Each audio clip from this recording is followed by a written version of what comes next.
part of the Press Play Podcast Network. Hey, this is Chase Smith, founder and CEO of Press Play Podcast. You may have heard me on the Oranges Oranger Cleveland Browns podcast with Jeremy Powell, now wonderfully hosted by Holly Wetzel, Cavs on the Break NBA podcast with Sam Amico, or my own podcast, the Chase Smith Podcast. I wanted to take a few moments to talk to you about a brand new subscription-based podcast we're offering this football season, the Press Play Sports Podcast. This premium podcast feed will send all of the sports podcasts offered on the Press Play Podcast Network to one central feed. Yes, you can still follow and subscribe to all of our individual shows for free on every podcast platform. But if you wanted to consolidate your podcast feed and listen to them all in one location, the Press Play Sports Podcast is for you. I'm talking the Oranges and Oranger Browns podcast with Holly Wetzel and Jeremy Powell, Red Guy and Rhoda, Sabol Brothers on the Baseline, Cavs on the Break, the Dennis Maniloff Show, the Ball Card Show, the Premium Fantasy Podcast, a Swing in a Tribe MLB podcast, and the Tim and Shipe Show, a college football podcast, all in one feed. All 9 of our sports shows curated into one single podcast feed. Out the door, you're looking at $5.36 a month after tax.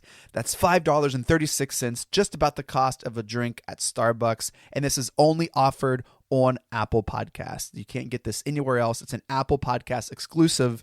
Just go to the search bar and search Press Play Sports. It'll come up and you can subscribe from there. We're excited to offer this consolidated, curated sports feed for you to enjoy. And as always, thank you so much for listening and your support.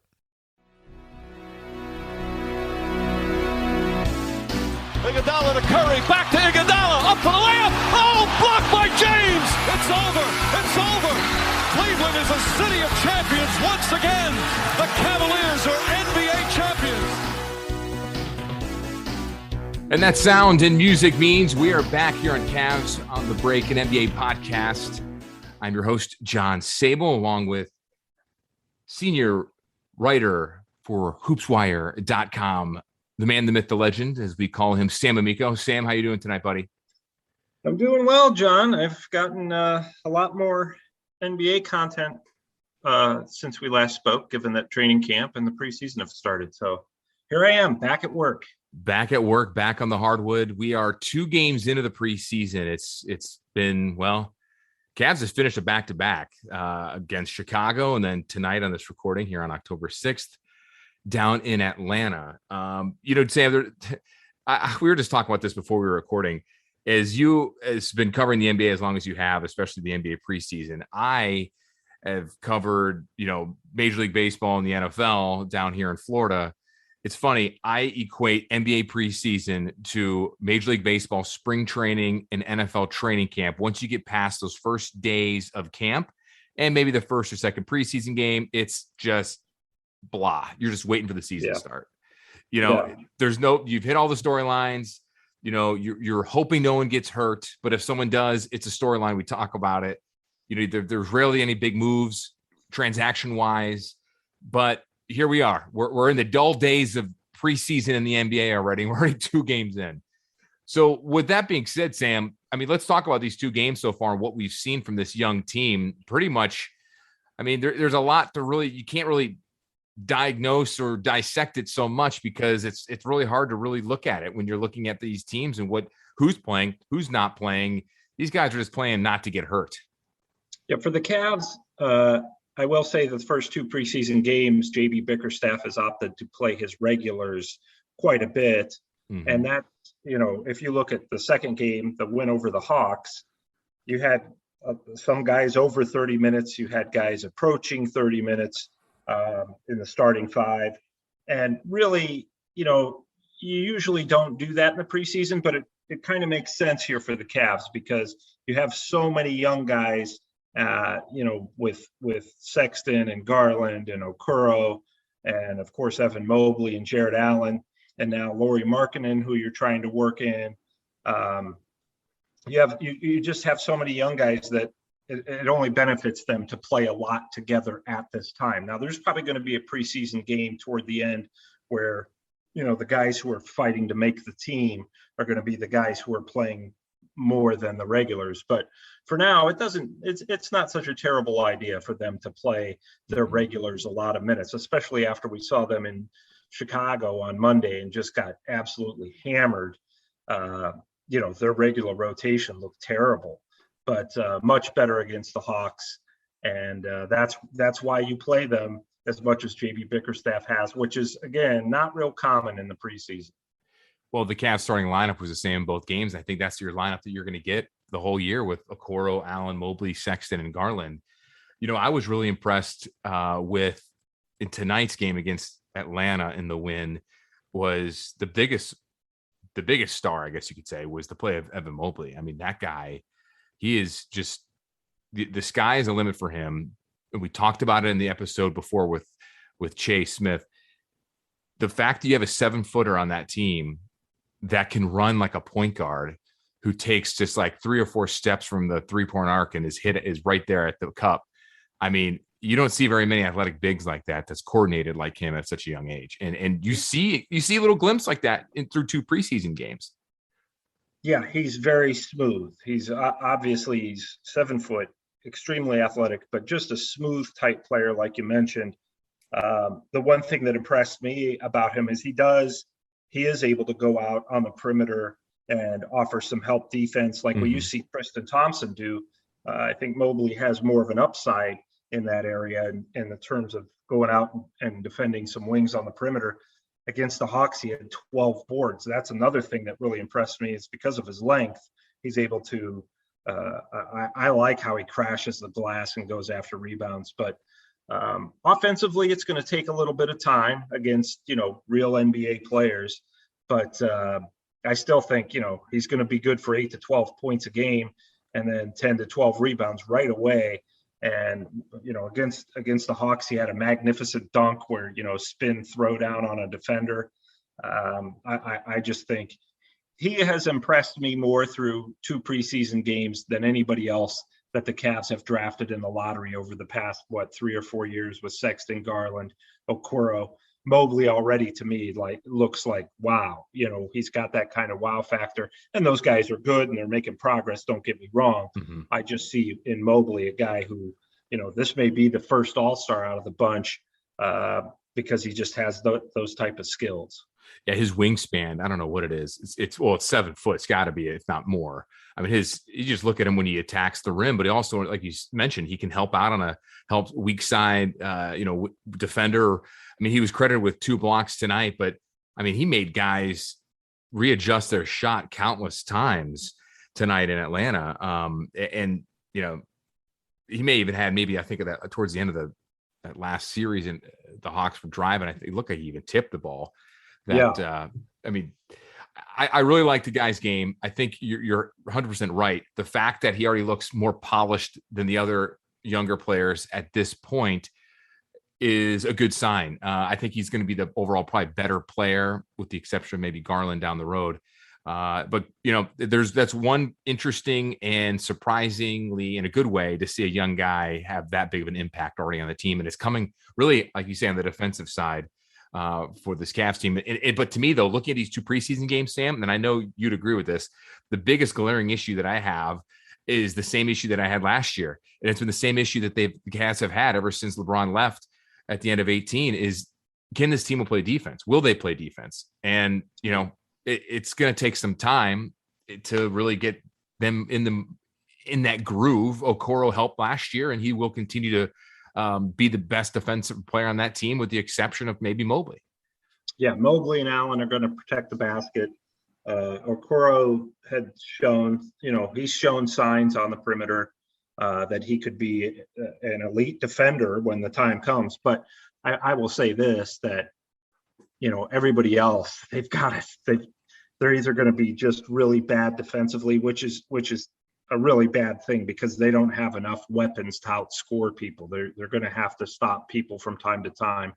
And both Sexton and Garland have to get better in that area because it's, it killed them last season. And the way things are going right now, it'll kill them again. Mobley, Allen, and Okoro can't do it all. And Okoro's not quite there yet on a regular basis. There are other guys that we see like Kevin Love, Ricky Rubio, Lauri Markkanen, that are just those guys are also have been very bad defensively. I think with Markkanen, there's a reason the Bulls gave up. We're getting a peek into that, why the Bulls gave up on him so easily, and he struggles to guard anyone. So All you can do in terms of that, when you have weak individual defenders, you've got to set up. JB Bickerstaff just has to set up some team principles and a lot of help, maybe some double teaming. They have the speed. It's not a matter of speed or quickness defensively. It's just being in the right spot at the right time and knowing where to go and how to recover. And those are all things that they really need a lot of work on. That's evident, as is, if you go back to the offense, they committed 20 turnovers against the Bulls and 21 against the Hawks. Really, they were playing basically the Hawks. I don't want to say complete second stringers, but a lot of the time, and they still turn the ball over way too much. And then when they do, they're not getting back on defense, and their transition defense really, half court transition, anything when it comes to defense, they need all kinds of work. Yeah, no Trae Young tonight in Atlanta as expected. He's sitting out. So when you look at these games, I mean, you got to look at with a glass half full and then just be like, well, here are the things that they need to work on. I mean, this is the NBA preseason after all, on a team that's going to go through a lot of growing pains, but a lot of bright spots too. Sam, through the first two games, what are your thoughts just on the play of Darius Garland and Collin Sexton? I've really liked the play of Garland. I think that he's really done a nice job of moving the basketball. He's had a few really nice drives and dishes where he's driven to the basket. Defenders collapse on him and he's dished it off for an easy basket. I think the sky's the limit for the guy. I really do. Sexton, he's obviously going to score, but he makes way too many turnovers right now. And that's right now. Again, you come to the regular season, maybe it's different, but he's got to get that under check. He knows it. I'm not saying anything he doesn't know. He led the Cavs with 5 against the Bulls. He had 7 against the Hawks. And that's just too many, that especially for a team, again, that hasn't done a good enough job of getting back on defense. You're turning the ball over. You're giving the other team points. So I think he needs to get better in that area. And, but his scoring is there. It's just the questions are going to remain the same. It's, what's his shot selection been? It's been so in the first 2 preseason games, and the turnovers have been bad. But they need him to take a lot of shots because, he's going to be he's the one proven scorer on the team. But I would like to see Garland put up at least as many shots as Sexton is doing and have more of a balance between those two, because I think you're looking at 2 guys who can average 20 plus points, provided they both get equal amount of shots. But, with that backcourt, to me, it's you have a great opportunity to have something special in those 2 guys, because they do get down the floor quickly. But it doesn't do you any good to get down the floor quickly and then lose the basketball. You got to make smart decisions with the ball. Yeah, I'm curious to see how these first 2 months of the season goes for both those guys, just to see how they kind of, mature on the court in terms of just their game, their skills, and to see how they both improve on different areas of their game. You and I we've talked about our issues with both guys in a way, in terms of, Sexton scoring, maybe not distributing his shot selection, Garland maybe not getting enough shots out there, but having maybe the better ceiling. I really like to see these 2 guys continue to grow in these first 2 weeks of the season. What I think is going to be really interesting is when you do have such a young team, not just for those 2, but the entire roster really is, once the season starts, I mean, they're going right through the grinder on that West Coast road trip, and the Cavs are going to be in a major hole. Let's just be real here. They're going to lose a lot of those games, and it's going to be interesting to see how they persevere and use that adversity once they get back from that road trip, and to see those 2 play. Those 2 are the guys I have my eyes on the most once that road trip starts and ends, to see how they perform, because the Cavs are going to go and be as great as they're going to be based off of Garland and Sexton's plays. Right. Well, and the one thing I think that they want to see, the organization would like to see, is each of the last 2 seasons under first John Beilein and then JB Bickerstaff, they started really well. If you remember, they both, they look like, hey, this team's going to fight for a playoff spot. Everything's going real well. And then the wheels came off both times. Yep. This year, the organization will accept and the coaching staff, hey, you know what, we're going through that grind on the West Coast at the end of October. It's going to be difficult. It would be much more important this year for them to play better at the end, because this team right now has shown, the core of this team has shown, it'll come out like gangbusters and play well through the first 20, 25 games, and then that's it. That's the season. But what if they're going to struggle this year, which they are, you prefer that that's at the beginning of the year and they're showing marked improvement at the end, which has not been the case, and which is why I think so many fans and media members such as myself have doubts about the core of the organization moving forward, because it's like they've been playing their worst when it means the most. So you need them to play their best when it means the most. And that's usually, from at least February 1 on is when you want to be playing your absolute best basketball, because that is truly a sign of progress. Excuse me. Sitting around and telling everybody we're progressing, we're right where we want to be, we're right where we should be. You could say that about anybody. You need to show it on the court, and you need to show it on the court at the end of the year that, hey, this team is much better at the end of the year than it was at the beginning. In the last 2 years, you cannot say that. So this is not just Sexton and Garland, but those two, Okoro, Allen, Mobley, all the young players really need to be better at the end and show marked improvement. And you know what? Frankly, it's okay if they struggle at the beginning. They're expected to struggle at the beginning. Yeah. But how good can you get from that? Yeah, and that road trip we're talking about here is they're going to be going on a 5-game trip in 7 games, or 5 games in 7 days, excuse me, at Denver, at both LA teams, at Phoenix, and then you come back east and play at Charlotte. So, on paper, they're probably going to win one of those games. The Charlotte game, maybe they'll surprise us in some of those other ones. But you're right, though. You're going to come out of that stretch. And before that, they're at Memphis, and then they're 2 home games against Charlotte and Atlanta. So they're going to come out of those first 10 or so games way below 500, which, like you said, is expected. The organization knows it. It's just how they're going to be able to rebound that and getting into February eventually to see where they're at and to reevaluate some things there. That's going to be definitely key for them. When we look at this team too, we've all talked to the exhaustion of Kevin Love's situation and his contract situation. He didn't take a buyout. Cavs apparently never offered him a buyout, or so they say. He wants his money, but also wants to leave, and he's not going to have his cake and eat it too. If the Cavs do struggle like we expect, and let's say we're into January and they're maybe not improving at all, do you think, what's your gut say? Do you think the Cavs then may go ahead and do something with Love at that point in time? Would they try to do some type of buyout? Would they do something where they can just offload his contract, just maybe to somewhere else to get rid of the distraction? Or do you think they're just going to sit with this one all the way through and just kind of wait and see how he is in the locker room? Well, they're going to have a real hard time buying out his contract until next season. Yeah. So I really don't think, I just don't think he's going to want to take a buyout like that and lose that kind of money. But he does, without coming out and saying it, it's very evident that he would like to be elsewhere. And the Cavs would like him to be elsewhere. But that's going to be up to Kevin Love. How well are you playing? What are you doing?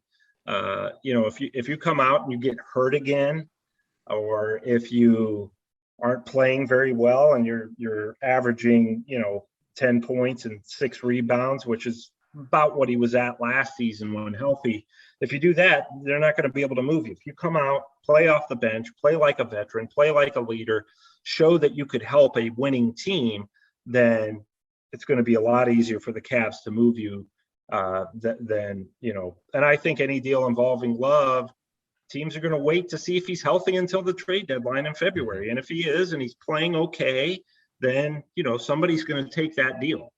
But if he gets hurt and or just, doesn't play well and just makes a minimal contribution, no contender's going to make a trade for him. And the Cavs will be stuck with him and probably until the middle of next season. And I know Cavs fans hate to hear that, but right now that's where things stand, because a buyout is not going to happen, not this year. So the hope is that he does, what he's capable of doing and providing the veteran leadership and all that, and they're able to move him, because it would be best for both parties. And they both have tried to no avail. So the fact that Kevin Love wants out and the Cavs want to move him and nobody wants to take him, that says a lot about everything. And, it's like I said, it can serve as a distraction at some point. And that's not what you want around a young team. When we look here at the preseason, we've got 3 games left. We've got Indiana, Chicago, and Indiana again, and then we've got the regular season in Memphis. So 3 games remaining. I know preseason, but what are you looking for? Any surprise player, anybody in these rotations, anyone that's going to come off the bench, anybody that maybe no one else is really looking at that, Sam, you are looking at or just intrigued on, just in terms of, I don't know, this roster and what they can provide, anything that we're not seeing, maybe something not obvious, something's just surprising. Well, or you just kind of just waiting to see what they do? I think, I'm more or less waiting to see what they do. I think that the guys who are, they're part of the regular rotation are not exactly, seasoned guys. So you want to see what kind of strides they make first and foremost. To me, you're going to have to, right now you've got Kevin Love and Markkanen and Rubio as your primary bench guys. You have Cedi Osman still. I think that the Cavs are very open to moving him. You're going to have to probably accept next to nothing for him at this point. And Lamar Stevens, I think, is actually a nice, promising young player that I think that Cavs fans should keep an eye on, because he could be part of a regular rotation. It's going to come down to him or Cedi for those, number 9, 10 minutes. And at this point, I would give Stevens the edge, just because it's like, well, you want to, what you have in Cedi. I don't think he's going to get any better. He's probably hit his ceiling. Stevens could still get better. And to me, I'd like to see more of him. So, and then the rest, Denzel Valentine, is he going to be a contributor? Windler, frankly, and I put this in my dribbles column, I'd rather see Windler out there than Cedi. I buy stock in that. I mean, we've seen Cedi for 4 years now. He was here when LeBron was here. Right. He's getting more points on a bad team, but he has grown. But I don't think he ever reached the hype that a lot of people put him at when the Cavs finally brought him over from overseas. In my opinion, I don't think he did. I mean, great kid, great worker. But in terms of what for you done for me lately, not much. Windler's a kid that has been constantly hurt since they took him in the draft. We don't know what we have in him. I mean, no one does. Like, as fans, people want to know, was this guy going to be that next, unknown shooter? Well, is he? We don't know. He can't stay healthy. And he hasn't really, the sample size has been pretty small. I agree with you on that. You got to get him more looks. It's been extremely small. So, I mean, you're going to, guys like Windler, Valentine, Dean Wade, Pangos, who came over from Europe. Those guys are all probably, going to be battling for really what amounts to about 15 minutes a game between maybe 2 of them. It's probably going to be Stevens and either Windler and Cedi fighting for more minutes, and Valentine, you would think he would factor in there somewhere. I mean, the guy's a former first-round pick, so that'll be interesting to see, because they're going to need some help off the bench. I do like their bench better this year than last year. If Kevin Love can stay healthy and actually plays well and actually is okay with coming off the bench. I really like what I've seen from Ricky Rubio. And, Markkanen had a very nice game against Atlanta, 11 points on 5 of 7 shooting. So I think, and he had a nice dunk too off a pass from Garland. So I think that the bench is more experienced and just is equal to a lot of other teams' opponents' second strings. But the problem is your starting lineup so young that you might be in a hole by the time they get in. So But I think those are going to be your three primary bench guys are Rubio and Markkanen and Love. Yeah, Markkanen, that dunk you're talking about was a great feed from Garland tonight. Yeah, and he's had a few of those in the preseason for sure. Yeah, he's 7 foot. It's crazy to me to see like so many 7-footers on this Cavs roster and on the floor at the same time with him and Allen and Mobley. And I mean, you don't see that very often in a league that has become, well, smaller, but at the same time, you do have those type of players that have actually evolved their games into more perimeter shooting. You know, you can thank Dirk Nowitzki for that one. Yeah, it's more the style of play has become smaller. A lot of the guys are the same size. I mean, you see how Mobley 7 foot, Markkanen 7 foot.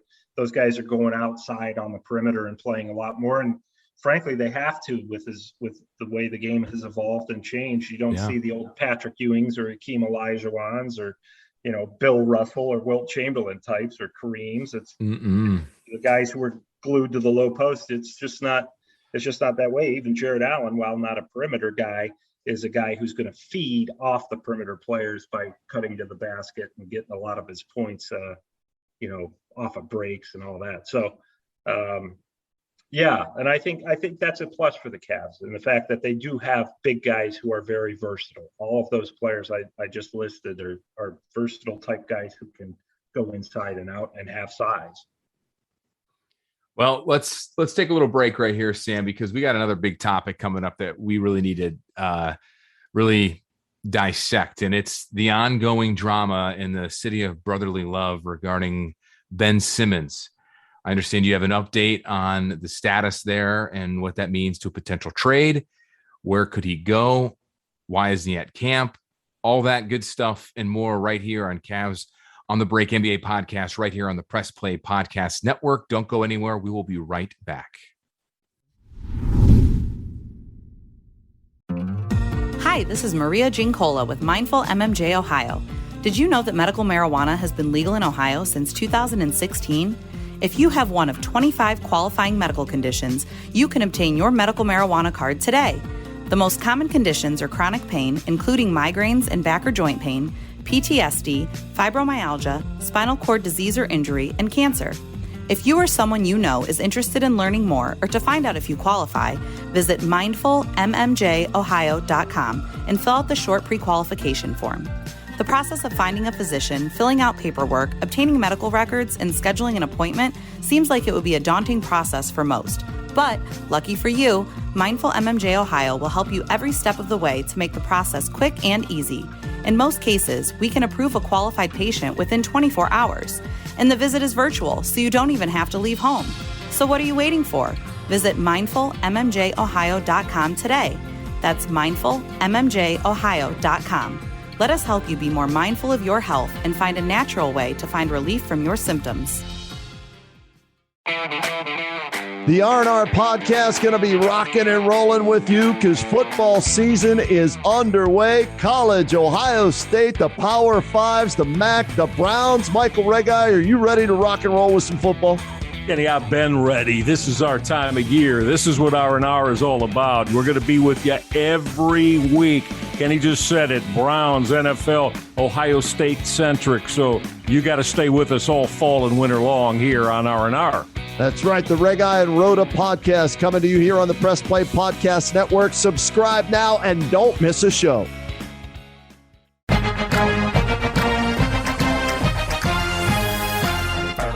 Hey, it's Tito, host of the Premier Fantasy Podcast. Get all the news and analysis you need to dominate your fantasy league. I've been doing this as long as anybody in the business. I can help give you the edge in your leagues. It's the Premier Fantasy Podcast, part of the Press Play Podcast Network. Hi, my name is Jeremy Powell, co-host of the Oranges, Oranger, Browns podcast. Check us out anywhere you listen to podcasts. For all your Browns coverage, post-game, pre-game, anything you need Browns, you'll find it here on the Oranges, Oranger, Browns podcast. And welcome back to Cavs on the Break, an NBA podcast right here on the Press Play Podcast Network. I'm John Sabol alongside Sam Amico.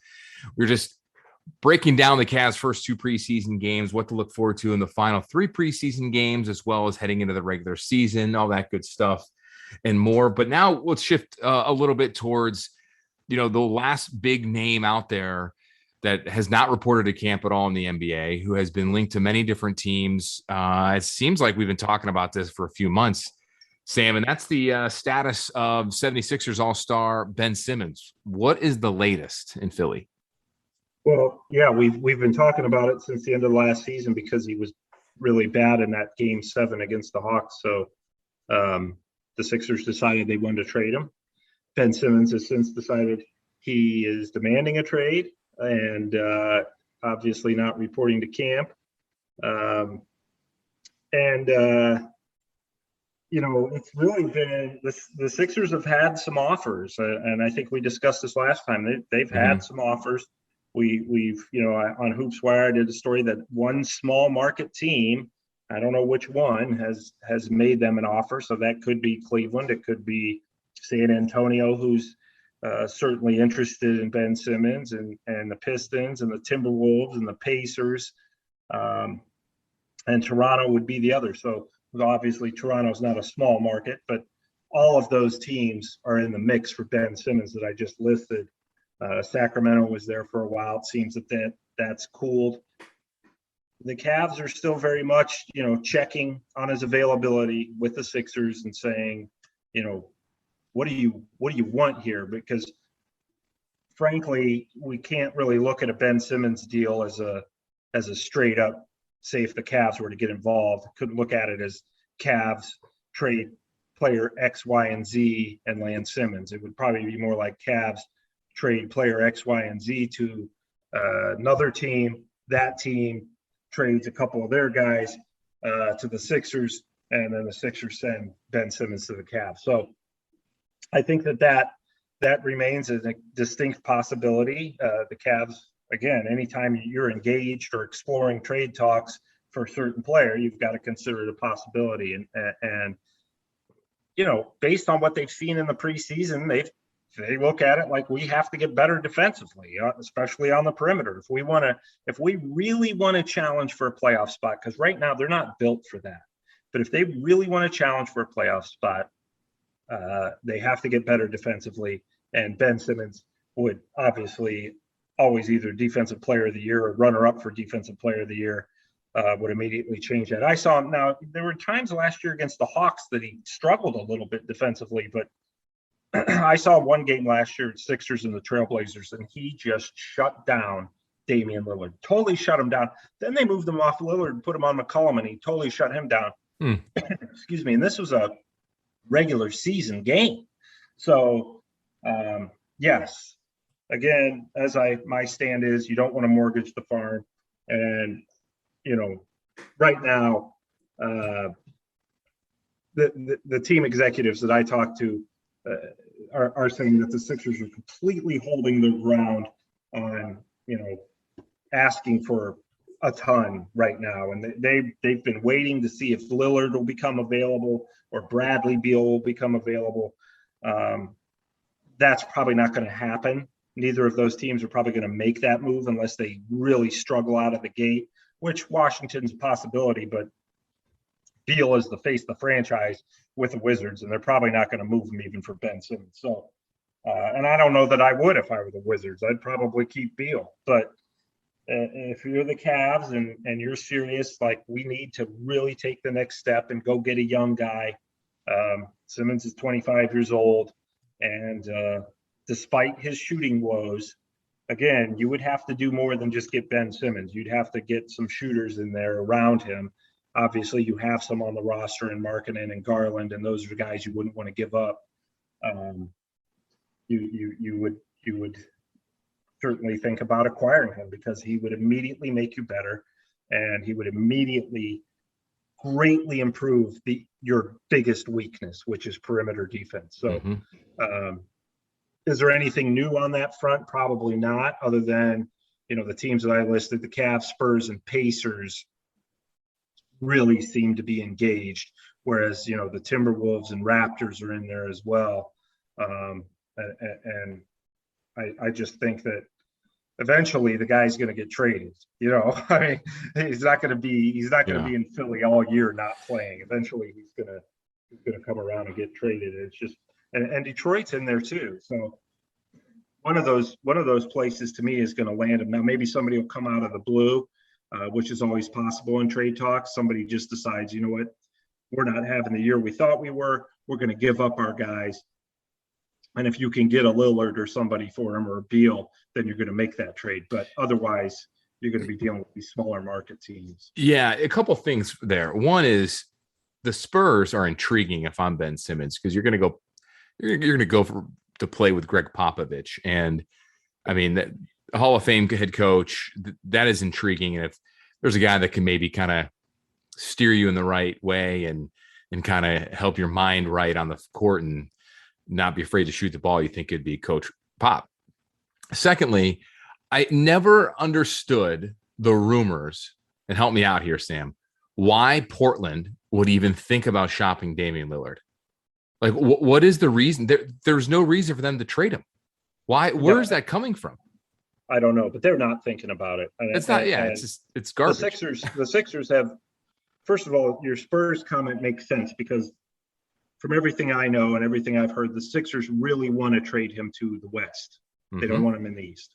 Now they're willing to concede that if they get a better deal from an Eastern Conference team. So I think the Spurs of the 6 teams that I've listed are probably the front runners. But the problem is, they just don't have enough to give back to the Sixers in a straight up deal. So just like most other teams, they would have to find a third team to help facilitate a Ben Simmons trade. Yeah. All the rumors involving Lillard come from the Sixers. That's not something Portland has ever really warmed up to. And they're not looking to move him at all.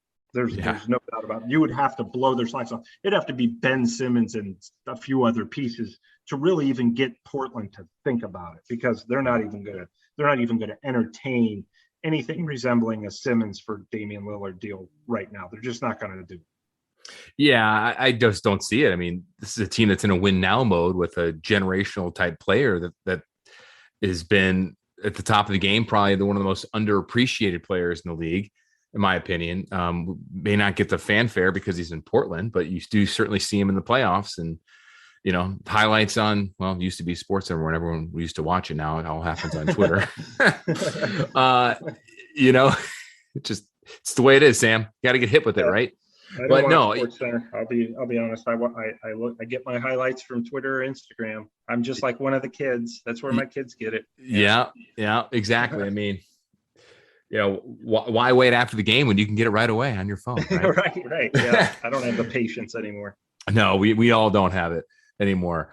You bring up the Timberwolves. That's an interesting landing spot because of just a team that's been it's basketball Siberia. I mean, literally Siberia in the winter, but in terms of a team that's gone nowhere in forever.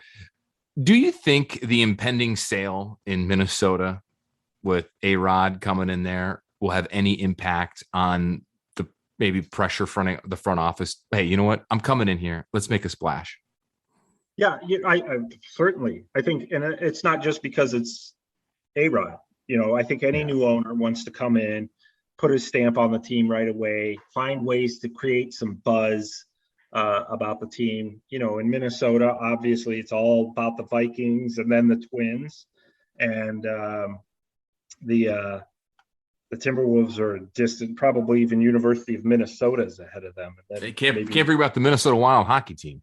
They're loved up there. Right. The Wild. I'm sure that they are more popular than the Timberwolves. So they will have to do something. Now, everything I've heard out of Minnesota is they are not going to part with Anthony Edwards, the number 1 pick in 2020, which is a wise move to not part with him. I agree. And they don't want to part with Karl Anthony Towns. But if you're the Sixers, you're like, we don't want him anyway. We've got Embiid, and now we got Drummond backing him up. So, again, it's a matter of who can find that third team to facilitate a deal. Obviously, you look at somebody like Detroit is not going to give Cade Cunningham, and outside of that, who else would the Sixers want?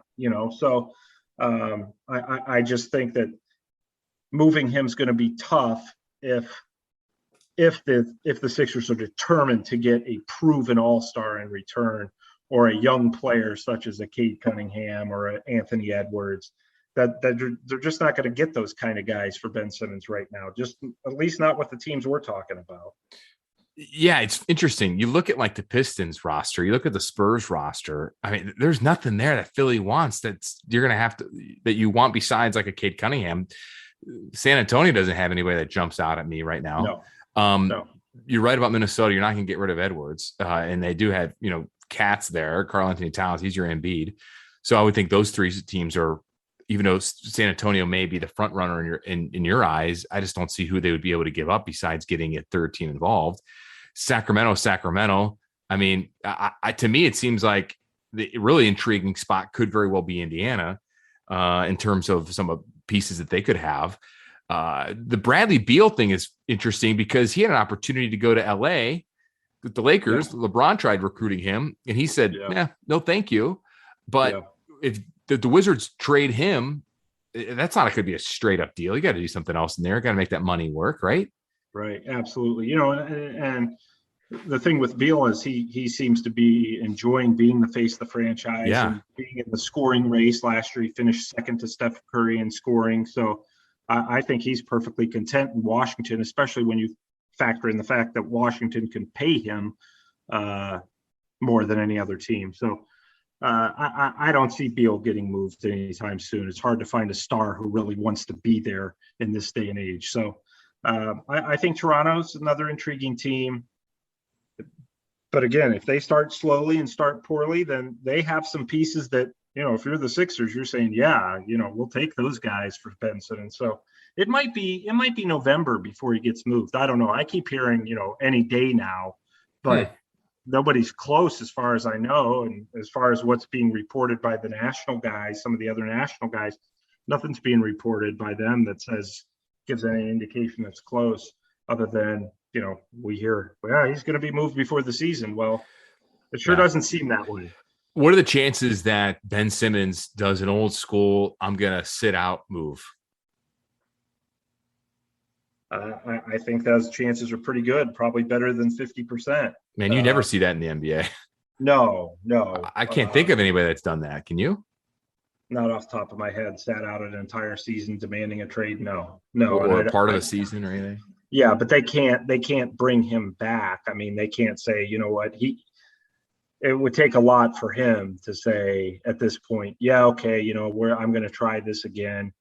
And I just think that ship has sailed. So at some point, probably, when you're the Sixers and you're a team that's hopeful of getting to the finals, when you have a guy like Embiid, you have hopes of getting to the finals, and justifiably so. But they can't do it with just Embiid. They've got to put some pieces around him, and in order to do that, they've got to move Simmons, and then they got to give the new guys, whoever they acquire for Simmons, they've got to give those guys time to adjust and adapt to the Doc Rivers coaching style, playing alongside Embiid. That takes a little bit. So, the sooner the better for them, even though they're playing hardball right now. When it comes November 1, if Ben Simmons is on that roster, they've failed. Because they've gotten offers and, they're holding out for the best possible thing. And in reality, you want to hold out for something good. You can't expect something great when you're in a situation where your player isn't reporting to camp, telling everybody in the world he doesn't want to be there. You can't expect a great deal. You've blown that opportunity. You can expect a good deal still, but you don't want to hang on and keep this dragging on for too long, or it's really going to drag down the rest of the team. Yeah, I'm curious to see what happens here in the next couple of weeks, and as we head into we're in early October here. If we're having the same conversation on November 6th, you're right. The Sixers front office definitely failed.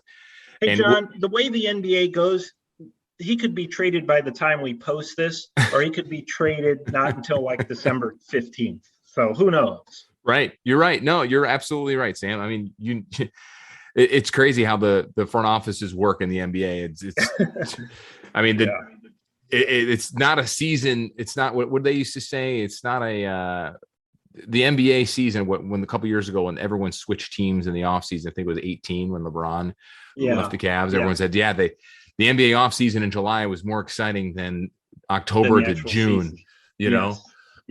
It's interesting to really look at things that way and really looking at what quote small market team has made an offer on them. I mean, obviously the Cavs have been interested. I wonder what it's going to be.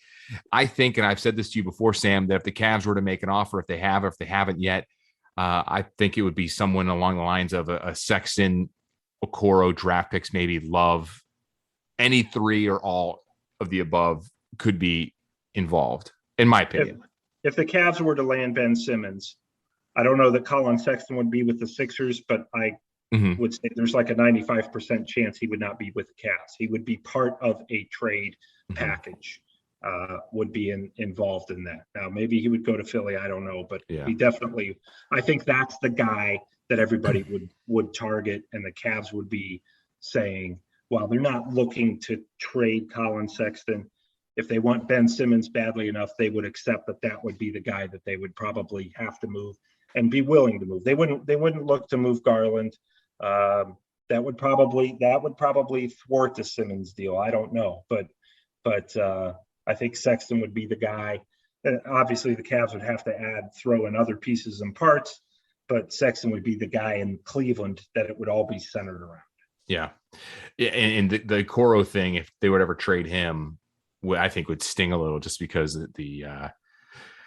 I guess any trade would sting any player. But for me, I think just his ceiling and just his ability to play defense is not seen very much in the league anymore, especially from a young guy like that. So yeah, he could certainly become kind of like a young version of Andre Iguodala. I see that upside in him, and hate to give up on him this soon, but you got to do what you feel is best to reaching your goals. And if that goal is to get into the playoffs this year, or you're going to lose your job, I don't know if that's the ultimatum, but if it is, then you're going to do something to shake it up.